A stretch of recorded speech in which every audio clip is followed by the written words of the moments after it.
Hello everyone, I hope you are doing well and today you had a good day, right? Especially at school, for you the school is so important. Sometimes I feel that you are so tired and after school you are going to some additional courses like English course or math course. Yeah, and today I won't burden you, don't worry, we have an interesting and enjoyable topic, let's say. Do you remember last lesson we discussed the topic the lion and the mouse, the reading topic? Do you remember? And what the moral was, show kindness will see its benefit all the time. Maybe right now you are doing a little things, but you will get the benefits more in the future. At that story you saw, the lion didn't kill the mouse, and the mouse said, "One day I will return you one more favor." But the lion was tickled and he started laughing. That how can you help me, right? But at the end, it turned out to be that the mouse was a hero for the lion, right? The mouse saved the lion from the hunters. So as you see, and if you look at the story, let's dive into the grammar when we analyze it. For example, there we saw some, let's say, the part of the speech that maybe for you it was unfamiliar, but let's discuss them. For example, as I told you before, we said the lion was tickled, right? So what does it mean? The lion was tickled. It means here the lion wasn't the active part, wasn't the, how can I say, the main participant. The lion was tickled. It means someone else tickled the lion.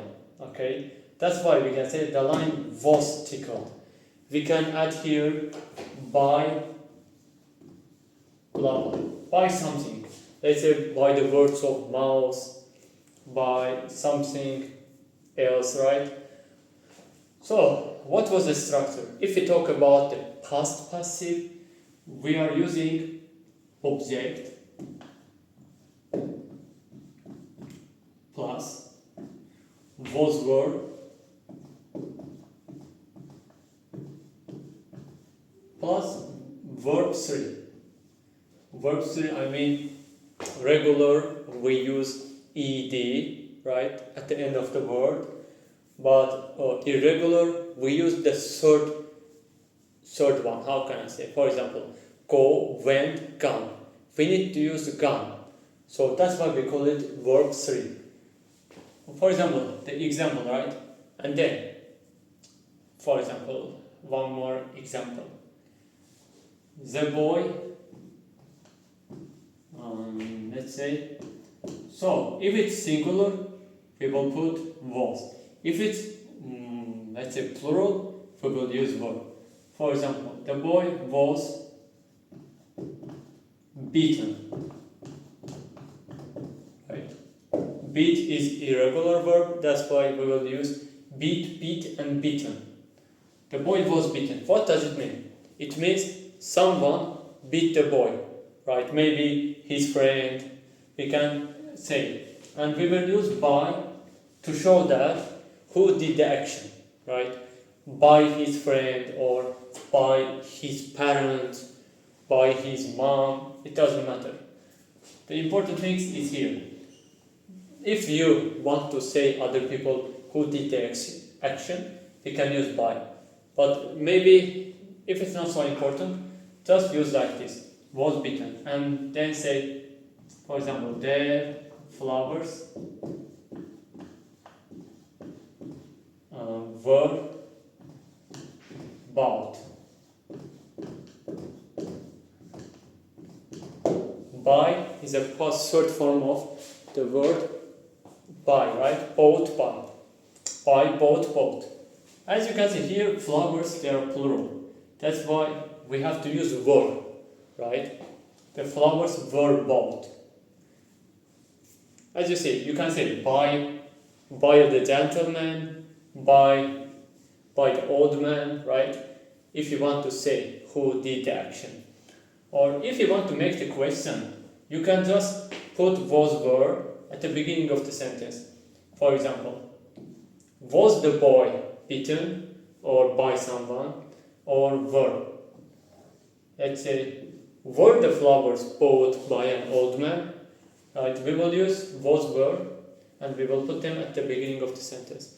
Or if you want to make it negative, you will use the boy wasn't beaten or the flowers weren't bought, right? As you see, it's like an easy topic. And wait, I want to explain one more rule to you. I know it's simple rule, but it's worth reminding you because it's also one of the main components for the story. When we talk about the story, maybe you saw, mostly we use past simple verbs, right? Just a reminder. Also, when I explained the passive voice, you saw the lion was tickled. Not is, but was. Because we are talking about the past action, right? It already happened. That's why we have to use was, were, or past simple verbs. For example, when you want to imagine something happened yesterday and today you want to talk about it, you can say, for example, the boy just smiled, right? We use ed. We already talked about the past simple before. I just wanted to remind you that when we talk about the story, we have to use ed. Also, let's remember some past simple, or let's say an irregular verbs. Let's say he went to school, right?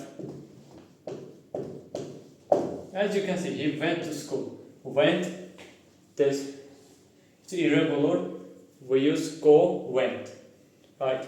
That's why, don't forget, when you talk about something that had already happened, try to use past simple. Don't use present simple, like he go to market and he see his friends. No, you have to say he went to the market, then he saw his friend, they started talking about their memories, right? So don't forget to use past simple when you are talking about the story that happened before. Okay guys, that's all today. Thank you for listening to me carefully. So next lesson we will practice them and we will do some quiz together.